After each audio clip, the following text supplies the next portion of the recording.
Moi, aujourd'hui, ce que je dis, c'est quoi? C'est que si quelqu'un signe avec moi pour un business, moi, ce que je peux donner de moi comme talent, je donnerai tout pour que la personne rentabilise son argent. Moi, je veux plus que ça. À moins que ce soit une personne qui n'a pas envie de se lancer dans le showbiz, mais qui aime ce que je fais et qui veut me booster à sa manière, comme le boss Niepa l'a toujours fait. Voilà. Mais si c'est quelqu'un qui est dans le showbiz, qu'on connaît comme un producteur, il vient, pourquoi donner... Quelqu'un dont c'est le métier. Voilà. Et, pourquoi dire, je ne peux pas signer un Max Melo, je vais lui donner une chanson pour l'aider. Et pourquoi dire ça et puis ne pas signer avec Max Melo directement? Parce que quand tu signes, tu as plus envie de t'investir. C'est ça. Parce que tu sais que c'est ton business et tu gagnes. Moi, aujourd'hui, ce que je dis, c'est quoi? C'est que si quelqu'un signe avec moi pour un business, moi, ce que je peux donner de moi comme talent, je donnerai tout pour que la personne rentabilise son argent. C'est-à-dire s'il met l'accent sur moi et qu'il fait la promo convenablement, comme façon les autres le font. C'est ça. En termes de rendu, moi, je donnerai le meilleur de moi. Et je sais que je maîtrise mieux ce milieu-là, donc je peux donner un peu plus même que ce qu'il peut imaginer. Ouais. Voilà. Franchement, je t'écoute et je suis, comment dire ça? Je suis bouleversé parce que je me dis que, à t'entendre, c'est dramatique. C'est dramatique dans le sens où le talent est là, la volonté d'avancer est là, la vision est là, mais on est comme face à un mur. Voilà. D'accord? C'est l'image qui me vient à l'esprit. On est face à un mur et quand on est face à un mur, personne ne peut transpercer le mur. Donc tu es bloqué, tu as envie d'avancer, mais tu ne peux pas avancer. C'est ça. Voilà. Sauf que dans cette vie dans laquelle on est, quels que soient les obstacles, il faut trouver un moyen d'avancer. Quelles sont tes perspectives pour toi face à cet état de fait que tu viens de bien établir? Les gens refusent d'investir sur moi, pour parler en termes de business. Les gens refusent d'investir sur moi parce qu'ils ne voient pas ou bien ils n'arrivent pas à percevoir le retour sur investissement de façon claire. Si cet état de fait, que je suppose date depuis un moment, comment tu comptes sortir de cette impasse-là? Parce que tu es dans une impasse. Je pense que les choses ont commencé à se débloquer grâce aux émissions que je fais. D'accord. Moi, avant de continuer, je vais prendre encore un exemple terre à terre comme je l'avais déjà pris. Aujourd'hui, quand quelqu'un appelle pour dire qu'on veut Max Melo pour un spectacle, on connaît le talent, c'est parce que le Max Melo a le talent quand on l'appelle pour dire on te veut. Mais quand tu dis un cachet, le gars, pour parler de négociation, c'est vrai qu'on négocie avec tout artiste, mais pour parler de négociation, il va dire bon, moi, c'est quelqu'un que je vois, en tout cas, il se bat tellement bien. Vraiment, je veux lui donner un coup de main. Avec son état là, vraiment, c'est quelqu'un qui se bat bien. Moi-même, je pense que je vais lui donner un coup. C'est un coup de main que je vais lui donner. Est-ce que tu vois un peu? D'accord. Il ne veut pas un artiste, il veut aider, il veut donner. En fait, c'est l'argument qu'il avance en fait. C'est-à-dire que quand il va appeler un autre artiste, il ne va pas parler de je vais lui donner un coup de main. Je vois. Or, il sait que tu as le même talent, ou du moins peut-être même tu as plus de talent que d'autres artistes. Mais à cause de ce mur-là, quand il t'appelle et que tu dis peut-être un prix, il sait que quand tu vas venir, forcément, tu vas faire bouger son public. Mais pour casser ton truc, il te dit... Lui, il veut t'aider. Il te dit, il veut t'aider. Comme tu ne vois pas, lui, bon, il veut te mettre un peu à la lumière. C'est ça. Il veut te donner un coup de main. Ce qui change carrément tout. Tu as vu? Parce que tu m'appelles pour mon talent et tu m'appelles pour m'aider. C'est pas la même négociation. Voilà, quand tu me dis ça, déjà, ça casse. C'est ça. Ça casse beaucoup de choses dans ma tête. Je me dis, mais c'est que le gars, il ne m'appelle pas parce qu'il croit en moi. C'est ça. Il t'appelle parce qu'il veut faire du social, il veut aider et peut-être qu'il veut payer moins cher aussi. Hein. Merci, c'est ça. Parce que c'est facile de sortir cet argument. C'est ça. En un mot, les gens préfèrent plus faire du social plutôt que de parler de talent et de s'attarder sur mon talent en fait. Wow. Ça me retient derrière. Aujourd'hui, ce que je suis en train de faire, Dieu merci, avant je n'avais pas droit à des plateaux télé et tout ça. Oui, j'ai vu que dernièrement tu tournes pas mal, ça m'a fait super vraiment, plaisir. Du mois d'avril, depuis le passage chez Willy Dombo et autour, vraiment il y a beaucoup de chaînes qui ont commencé à m'appeler de partout. Et du mois d'avril jusqu'à aujourd'hui, j'ai fait près de 10 plateaux télé. Oui, j'ai vu ça. 10 émissions. Il y a des émissions mais qui m'ont recontacté deux fois.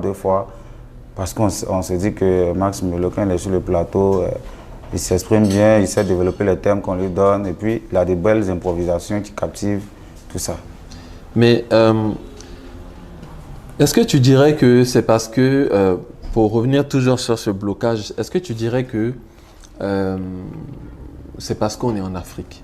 Bien sûr, c'est parce qu'on est en Afrique, mais c'est plus parce qu'on est en Côte d'Ivoire. Ah, tu penses que hors de la Côte d'Ivoire, tout en restant en Afrique? Mais je prends un exemple terre à terre. On a Amadou et Mariam qui sont du Mali. C'est ça. Aujourd'hui, c'est parce qu'ils ont eu le soutien de leur communauté qu'aujourd'hui ils sont là où ils sont. On a eu le petit non-voyant qui a été pris par Flavor, le chanteur nigérien. Ah, d'accord. Flavor qui a aimé le petit non-voyant et qui a décidé de lui donner un coup de main. Il a produit le petit, il a fait du petit son enfant.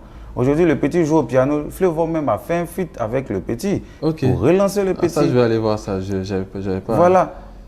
Donc, pour dire que c'est parce qu'on est en Côte d'Ivoire que les choses sont... Ici, en Côte d'Ivoire, moi, je ne vais pas dénigrer la chance des autres pour dire que pourquoi on donne la chance à lui, là, on ne me donne pas la chance. Mais je veux dire que la même manière dont on peut appeler quelqu'un qui fait rire les gens parce qu'il n'est pas forcément bon chanteur, mais quand sa manière de faire les choses fait rire, je ne vais pas citer le nom de quelqu'un. La même manière dont on peut lui donner une chance de pouvoir se sortir la tête de l'eau, on peut donner la chance aussi à quelqu'un qui a du talent et qui en plus, si vraiment on veut vraiment regarder le côté handicap, quelqu'un qui a du talent, mais en plus de son talent, qui ne s'apitoie pas dessus, mais qui ne veut même pas qu'on parle de son handicap, mais qui veut qu'on voie le côté de son talent, on peut lui donner de la chance aussi. Bien sûr. Ou bien, bien sûr. Voilà. Je comprends. Mais est-ce que, par exemple, dans ton parcours, depuis que tu chantes de façon, depuis que tu as fait de la musique ton métier, est-ce qu'il y a des médias internationaux ou des chaînes de télé internationales qui t'ont contacté? Oui, j'ai fait. Oui. Est-ce qu'il y a des chaînes J'ai fait une interview avec. C'était que chez BBC. BBC. Ouais. Afrique ouais. Ou parce qu'il y a BBC. Afrique, ok. J'ai fait aussi une interview avec TV5 Monde. Ok. Voilà. Mais ça, ces chaînes-là n'ont pas ouvert de. Non, ils n'ont pas parlé plus de. Ils ne sont pas attardés sur ce côté-là. Mais ils m'ont interrogé comme un artiste normal en fait. D'accord. Avec TV5 Monde, on parlait des streamings. Est-ce que les streamings sont avantageux pour les artistes? Voilà, tout ça. Ils m'ont interviewé comme un artiste normal. Afrique, comment on appelle ça? BBC. BBC aussi, c'était au concert de Fally où ils sont venus m'interroger comment je vois la musique africaine aujourd'hui. Est-ce qu'avec l'ascension de Fally, est-ce qu'on pense qu'il y a quelque chose qui est fait? Et tout ça, voilà. Okay. On n'a pas abordé ces genres de situations en fait. En fait, moi, en Côte d'Ivoire, franchement, je ne vais pas me voiler la face. Il n'y a pas un grand homme de médias en Côte d'Ivoire qui a dit qu'il ne connaît pas Max Melo. Ça, c'est une bonne chose. Je connais pratiquement tous les grands faiseurs, ceux qu'on peut appeler faiseurs de stars en Côte d'Ivoire.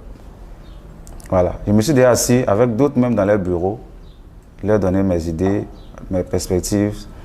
Il y a d'autres, on s'est croisés sur des scènes où, devant eux-mêmes, j'ai tellement ambiancé le public que eux-mêmes, j'étais étonné. Mais après ça, quand on sort de là, qu'est-ce qu'on fait pour le petit? C'est ça. Les gens préfèrent, quand on te voit sur scène, comme je le dis là, les gens voient plus le côté handicap. On te voit sur scène, on va venir te donner des billets de banque. Pourquoi on dit qu'ils ont aidé un non-voyant qui était en train de prester? Je vois. C'est-à-dire que sur le coup, il y a les émotions qui montent, voilà. Il y a l'adrénaline qui monte et tout de suite, on a envie d'aider. Voilà. Mais après, quand cette adrénaline descend, c'est fini. On passe à autre chose. Voilà. D'accord.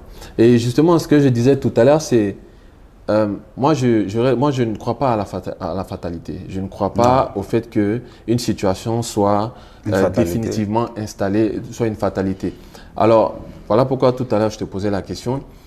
Est-ce que tu as un plan pour le futur, pour justement, puisque ça fait quand même un moment que tu constates ça, et ça va être plus difficile de changer la conception des gens par rapport à ça. Donc, est-ce qu'il y a un plan personnel que tu aurais, qui pourrait, que tu as mûrement pensé pour justement sortir et éclore de cet impact-là. En fait, pour ne pas vous interrompre, moi, j'ai nourri un plan dans la tête, comme vous le dites. Tu peux me tutoyer, hein, Depuis un certain moment, aujourd'hui, mon travail est en train de prendre de l'ampleur, qu'on le veuille ou pas. Dieu merci. Voilà. Comme c'est le public qui juge, donc il y a beaucoup de personnes qui ne me connaissaient pas, qui aujourd'hui me suivent un peu sur les réseaux, qui voient un peu ce que je fais.